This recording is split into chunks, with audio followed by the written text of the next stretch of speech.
الحمد لله نحمده ونستعينه ونستغفره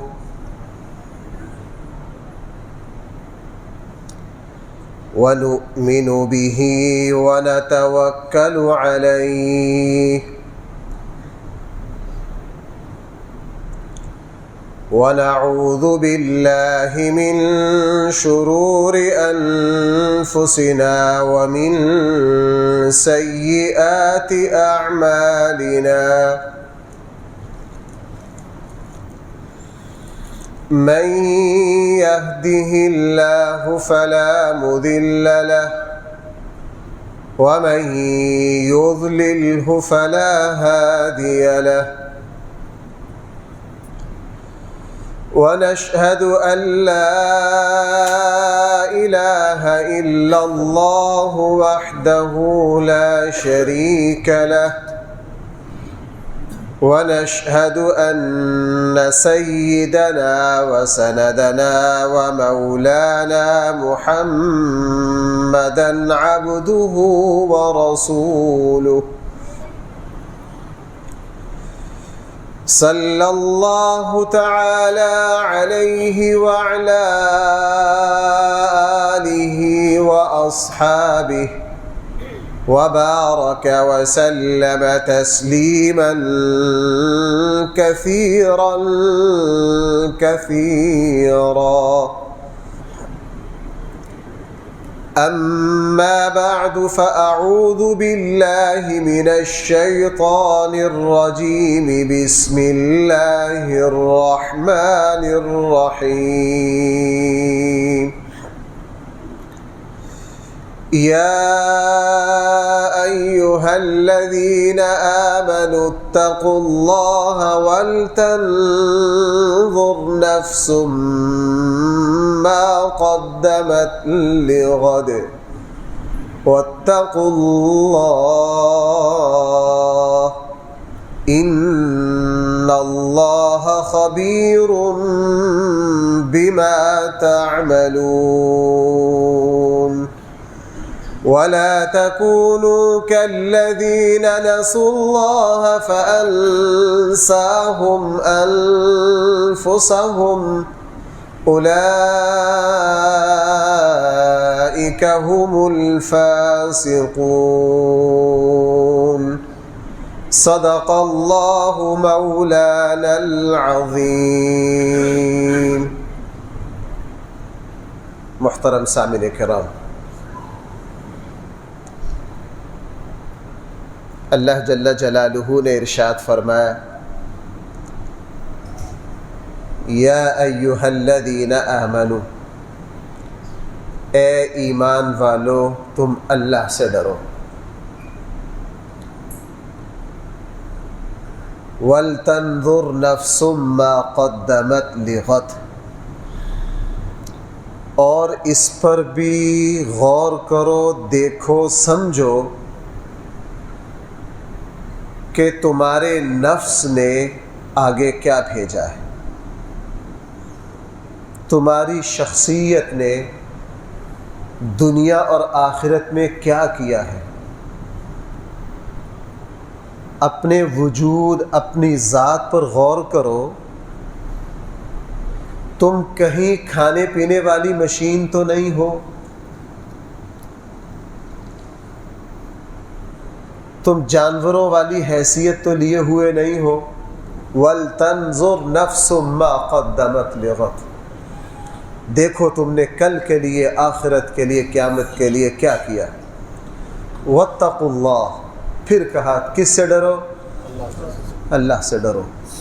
اپنے اس احتساب میں سب سے زیادہ دخل اس بات کا ہے کہ آیا تمہارے دل میں اللہ کی عظمت اور احترام ہے یا نہیں۔ اپنے محاسبے میں اس سبق کو بھی ہر وقت مد نظر رکھو، ان اللہ خبیر بما تعملون، جو کچھ تم کر رہے ہو اللہ اس کی پوری پوری خبر رکھتے ہیں۔ جس کا یہ سبق پکا ہو گیا، جس کو یہ بات یاد ہو گئی کہ جو کچھ میں کر رہا ہوں میرا اللہ اس کے پورا پوری پوری خبر رکھتا ہے جناب، پھر سوال ہی پیدا نہیں ہوتا کہ اس کے قلم کا ایک ایک لفظ جو ہے یہ ہر لفظ لکھنے سے پہلے دیکھے گا کہ اللہ تعالیٰ، قلم تو دور کی بات ہے، اس کی آنکھ کی ایک ایک حرکت بھی دین کے دائرے میں آ جائے گی، اس کو پتہ ہوگا کہ خبیر بما تعملون، میرا اللہ دیکھ رہا ہے میں کیا کر رہا ہوں۔ اور آگے اللہ تعالیٰ نے فرمایا وَلَا تَكُونُوا كَالَّذِينَ نَسُوا اللَّهَ، تم ان لوگوں کی طرح نہ ہو جنہوں نے اللہ کو بھلا دیا۔ وَلَا تَكُونُوا كَالَّذِينَ نَسُوا اللَّهَ، جنہوں نے اللہ کو بھلایا انہوں نے اللہ کا کچھ نہیں بگاڑا، وہ بے نیاز ہے، اس کو تمہارے یاد کرنے یا یاد نہ کرنے سے اسے کوئی فرق نہیں پڑتا۔ جس نے اللہ کو بھلا دیا اس نے حقیقت میں اپنے آپ کو بھلا دیا، جس نے اللہ کو کھو دیا اس نے حقیقت میں بھائی کس کو کھو دیا؟ اپنے آپ کو کھو دیا، اس نے اپنے آپ کو مٹی میں ملا دیا، اس نے برباد کر دیا۔ ان آیات میں قرآن کریم نے مجھے اور آپ کو یہ سبق سکھایا کہ جناب تم ہر وقت اپنا احتساب کرو، اپنا محاسبہ کرو، سادہ لفظوں میں یوں کہیے اپنے آپ پر پہرا دو، اپنی شخصیت کو بھی پرکھ لو، کبھی کبھار اپنا بھی امتحان لے لو، اپنی ذات کا مراقبہ بھی کر لیا کرو، اپنے عیبوں تک بھی اپنی نگاہ کو دوڑا لیا کرو، ساری زندگی دوسروں کے عیب نہ تلاش کرتے رہا کرو۔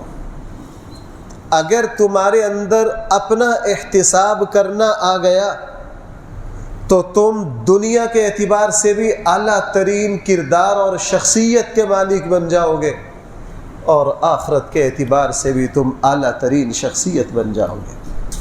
خود احتسابی ایسا انسان کی شخصیت کی تعمیر میں ایک ایسا بہترین عمل ہے، اگرچہ مشکل ہے، دین اور دنیا کے اعتبار سے جو اپنا محاسبہ کرنا سیکھ لیتا ہے، اپنے کردار کو پرکھنا سیکھ لیتا ہے، جس کو اپنے اندر جھانکنا آ جاتا ہے۔ میں مختلف عنوان اس کے جو اختیار کیے گئے ہیں میں نے وہ آسان سے آسان سب عرض کر دیے۔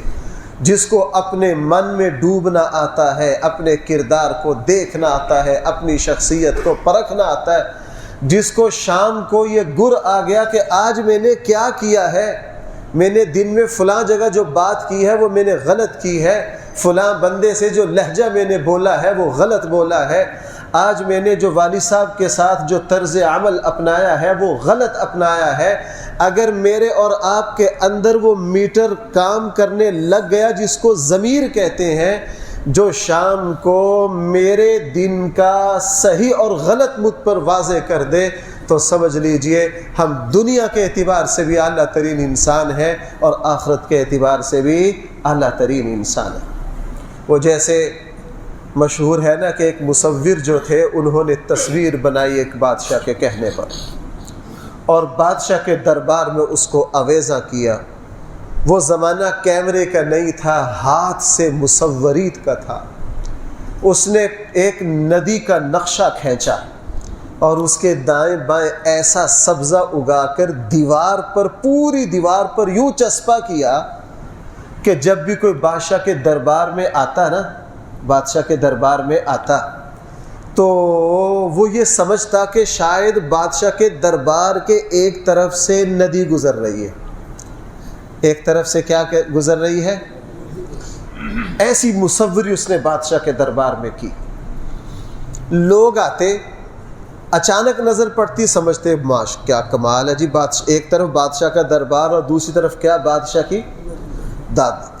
جب تھوڑا سا قریب جاتے نا پھر ان کو اندازہ ہوتا کہ او ہو یہ تو مصوری ہے، یہ حقیقت میں ندی نہیں ہے۔ تھوڑا سا قریب جا کے ان کو پتہ چلتا اس کمال کی مصوری تھی۔ جب لوگوں کو بار بار یہ غلطی لگی نا کہ دربار میں آتے ہی سمجھے کہ یہ ندی ہے اور تھوڑا سا قریب ہو کر دیکھے تو پھر پتہ چلے کہ جناب یہ تو ندی نہیں ہے، یہ تو کیا ہے، یہ تو مصوری ہے، اور جب بادشاہ نے خوش ہو کر اس مصور کو لوگوں کا یہ طرز عمل بتایا تو اس مصور نے کہا کہ وہ لگتا ہے کہ میری مصوری میں ابھی کمی ہے۔ اس نے کیا کہا؟ میری مصوری میں کیا ہے؟ کمی ہے۔ لوگوں کو قریب آ کے اندازہ ہو جاتا ہے کہ یہ حقیقت میں ندی نہیں ہے، مصوری ہے، یہ میری مصوری کی خامی اور کجی ہے۔ مجھے یہ تصویر ایسی بنانی ہے کہ جب تک وہ اس کو چھو نہ لے اس وقت تک ان کو اندازہ نہ ہو کہ یہ ندی ہے یا مصوری ہے۔ لہٰذا اس نے کیا کہ اس نے کہا اس کو مٹاؤ۔ دوبارہ اس نے 1 سال محنت کی، محنت کرنے کے بعد پھر اس نے ایسی مصوری وہاں لگائی کہ جو بادشاہ کے دربار میں آتا وہ ندی بھی سمجھتا اور قریب جا کے کپڑے اونچے، اپنی شلوار اونچی کر لیتا کہ میں کہاں اتر رہا ہوں، پانی میں اتر رہا ہوں۔ جب اس کو ٹچ کرتے نا تو پھر پتہ چلتا کہ اوہو یہ تو ندی نہیں ہے، یہ تو کیا ہے؟ یہ تو مصوری۔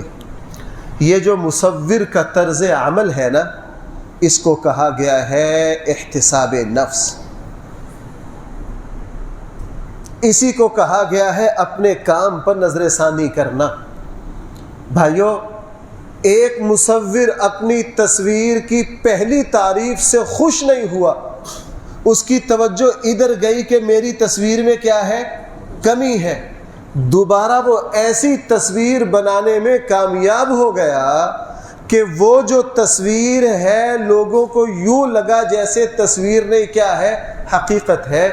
یہی احتساب میرا اور آپ کا اگر اپنی نماز پر آ جائے کہ میں 60 سال سے نماز پڑھ رہا ہوں، آیا میری نماز کوئی حقیقت کے قریب ہے یا نہیں؟ میں جب اللہ اکبر کرتا ہوں تو میں دوسرے جہان تک جاتا ہوں یا نہیں جاتا؟ میں جب اللہ اکبر کہتا ہوں تو اللہ کی یاد میرے دل میں کوئی موجزن ہوتی ہے یا نہیں؟ ہم نہ یہ اس مصور نے اپنی تصویر پر نظر ثانی کی کہاں سے کہاں پہنچ گیا۔ اور بھائیو ادھر ہم ہیں، نہ ہم اپنے ایمان پر کبھی نظر ثانی کرتے، نہ کبھی اپنی نماز پر نگاہ ڈالتے، نہ کبھی اپنے کردار کو دیکھتے۔ ہمیں کاروبار کرتے کرتے 50 سال ہو گئے، کبھی اس طرف توجہ نہیں کہ یار میرا یہ جو کاروبار کا طریقہ ہے اس میں کیا کیا خامیاں ہیں، میں کہاں کہاں وعدہ خلافی کرتا ہوں، کہاں کہاں بے ایمانی کرتا ہوں، کہاں کہاں 2 نمبری کرتا ہوں۔ ہم دن رات زبان چلاتے ہیں، کبھی بھی اکیلے بیٹھ کے نہیں سوچتے، اپنا احتساب ہی نہیں کرتے کہ میری یہ جو زبان ہے یہ کیا کیا غلط بولتی ہے۔ آج ہم جن لوگوں کے نام سنتے ہیں، دیکھو حضرت لقمان حکیم علیہ السلام بہت پہلے کے ہیں، حضرت عیسیٰ سے بھی بہت پہلے کے۔ قرآن کریم نے چند ایسی شخصیات ہیں، بھائی ذرا توجہ کرنا، کسی شاعر اور خطیب نے نہیں، کس نے؟ اللہ نے ان کا تذکرہ اس طرح کیا ہے جس طرح اللہ تعالیٰ نے قرآن میں اپنے نبیوں کا تذکرہ کیا، حالانکہ وہ شخصیت نبی نہیں تھی۔ میں آپ کہیں میری غیبانہ تعریف کریں، آپ کو کیا پتہ میرے اندر کیا کیا خامیاں ہیں؟ آپ میری تعریف میں غلطی کر جائیں گے، بھائی کیا خیال ہے اللہ بھی کسی کی تعریف میں غلطی کر سکتے ہیں؟ پورے قرآن کی ایک سورت ہے حضرت لقمان علیہ السلام کے نام پر، سورہ لقمان، اور قرآن کریم حضرت نبی نہیں ہے، قرآن کریم ان کی باتیں یوں ذکر کر رہا، وَلَقَدْ آتَيْنَا لُقْمَانَ الْحِكْمَةَ وَإِذْ قَالَ لُقْمَانُ لِابْنِهِ يَا بُنَيَّ أَقِمِ الصَّلَاةَ وَأْمُرْ بِالْمَعْرُوفِ يَا بُنَيَّ إِنَّهَا إِن تَكُ مِثْقَالَ حَبَّةٍ۔ مفسرین یہاں ایک بات پر بہت غور کرتے ہیں کہ یار یہ کیسی عظیم شخصیت ہے، یہ نبی نہیں ہے لیکن قرآن ان کی باتیں یوں ذکر کر رہا ہے جس طرح کہ ان کی، بلکہ ایک بات بڑھ کر اور کہوں، بعض نبی ایسے ہیں قرآن نے صرف ان کا نام ہی لیا ہے، اس کے علاوہ کچھ، وَاذْكُرْ فِي الْكِتَابِ إِدْرِيسَ إِنَّهُ كَانَ صِدِّيقًا نَبِيًّا وَرَفَعْنَاهُ مَكَانًا عَلِيًّا، اس سے زیادہ حضرت ادریس کا کوئی تذکرہ نہیں۔ حضرت ذوالکفل کا سوائے نام کے قرآن میں وَإِنَّ إِلْيَاسَ لَمِنَ الْمُرْسَلِينَ، الیاس نبیوں میں سے تھے، ایک آدھی بات کے علاوہ حضرت الیاس کا مزید کوئی تذکرہ نہیں۔ قرآن میں بہت سارے نبیوں کے تذکرے صرف نام کی حد تک ہیں، مزید ان کی شخصیت پر کوئی روشنی قرآن نے، لیکن حضرت لقمان علیہ السلام کی باتوں کو ذکر کیا۔ اللہ تعالیٰ نے خود فرمایا کہ ہم نے لقمان کو حکمت اور دانائی دی۔ ہم نے کیا دی؟ یہ لوگوں میں غلط مشہور ہو گیا کہ حضرت لقمان بھی دوائیوں والے حکیم تھے۔ دوائیوں والے حکیم نہیں تھے، حکمت و بصیرت دی تھی۔ اب یہ حضرت لقمان سے کسی نے پوچھا، شیخ سعدی نے بھی اس کو گلستان میں ایک جگہ ذکر کیا ہے کہ اللہ تعالیٰ نے آپ کو یہ فہم اور یہ بصیرت کہاں سے دی؟ بھائی ذرا سننا میری بات، اگر حضرت لقمان کی یہ بات ہی میرے اور آپ کے دل و دماغ میں بیٹھ جائے، صرف حضرت لقمان کی یہ ایک بات ہی میری اور آپ کی تربیت اصلاح کے لیے کافی ہے۔ حضرت لقمان سے کسی نے پوچھا علیہ السلام کہ آپ کو اللہ نے یہ دانائی کہاں سے دی؟ آپ کے پاس یہ فہم کہاں سے آیا؟ آپ کو اتنی فراست، آپ کی زبان سے جو اتنے اعلیٰ کلمات نکلتے؟ حضرت لقمان نے فرمایا میں نے کوئی لمبا چوڑا کام نہیں کیا، میں معاشرے میں چلا پھرا، دیکھا کرداروں کو، بے وقوفوں کو، جس بندے کا جو عمل مجھے غلط لگا، برا لگا، میں نے نیت کر لی کہ یہ کام میں کبھی نہیں کروں گا۔ بھائی آپ کو شاید میں سمجھا نہیں سکا، یا یہ کام بڑا مشکل ہے اپنا احتساب کرنا؟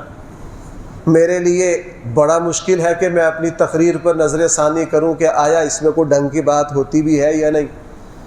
بڑا مشکل کام ہے۔ میں نماز پڑھاؤں، میرے لیے بڑا مشکل ہے کہ میں اپنی نماز پر نظر ثانی کروں کون کون سا کام۔ میں بڑی مسجد میں نماز پڑھا رہا ہوں، لوگ میرے پیچھے نماز پڑھ رہے ہیں، میں اللہ اکبر کہنے کے بعد کہاں کہاں کی سیر کر کے آیا ہوں، یہ احتساب بڑا مشکل ہے۔ میں اکثر عرض کرتا ہوں ہم پورے شہر کا احتساب، ہمارے ملک میں احتساب کی باتیں ہوتی ہیں کہ نہیں؟ او بھائی ہر حکومت پچھلوں کا احتساب کرتی ہے یا نہیں؟ لیکن اپنا ہر حکومت کہے گی پچھلوں کو نہیں چھوڑیں گے، اپنا پتہ نہیں۔ حضرت عمر رضی اللہ عنہ نے کیا کہا؟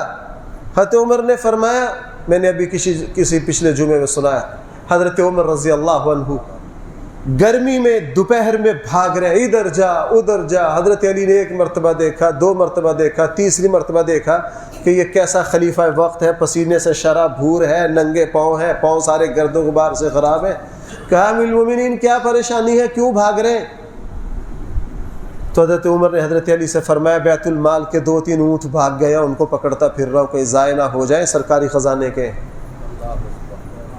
ان اونٹوں کو بھاگتا پھر ان کو کیا کر رہا ہوں، اونٹ بھاگ گیا ان کو تلاش کرتا پھر رہا ہوں، سرکاری خزانے کے ہیں۔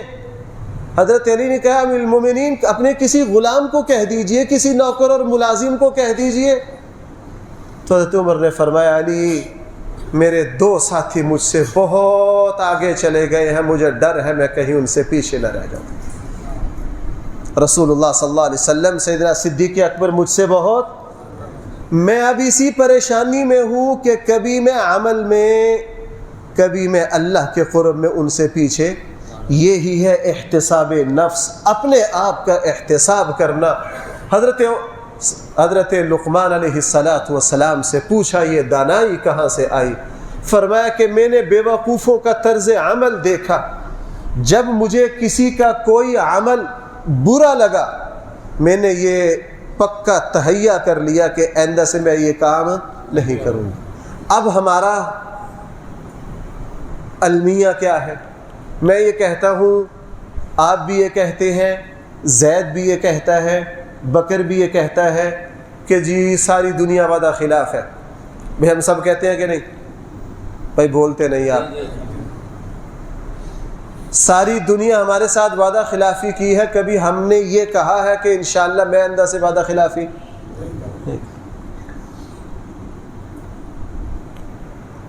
فلاں نے میرے ساتھ جھوٹ بولا، بے ایمانی کی، کبھی ہم نے یہ کہا کہ یار میں کسی کے ساتھ جھوٹ اور بے ایمانی؟ فلاں نے میرے ساتھ بدتمیزی کی، فلاں نے میرے ساتھ بدتمیزی کی، کبھی ہم نے اپنا احتساب کیا ہے؟ اور ادھر صورتحال کیا ہے؟ حضرت